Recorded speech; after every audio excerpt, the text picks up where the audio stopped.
दिवसाची सुरुवात एका ब्रश पासून होते आणि मी रेडी होतो मित्रांनो. बघा बरं हिरोवानी दिसतो का मी? चला थोडा खिचडी खाऊ आणि निघतो माझ्या ऑफिससाठी.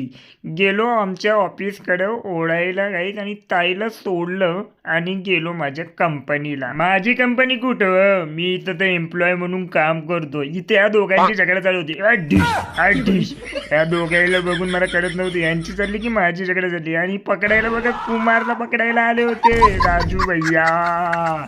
गेलो मग परत आमचा झाला लंच ब्रेक आणि चंद्रकांत दादासोबत खात होतो. कन्नड बोलत बोलत मला कळत नव्हतं काय बोलतात ते. उठा येता म्हणजे जेवण करा असे बोलत होते ते.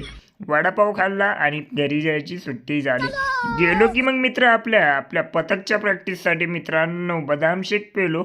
एनर्जी आली आणि असा वाजवला न मी घंटा डड्डन घंटा डड्डन.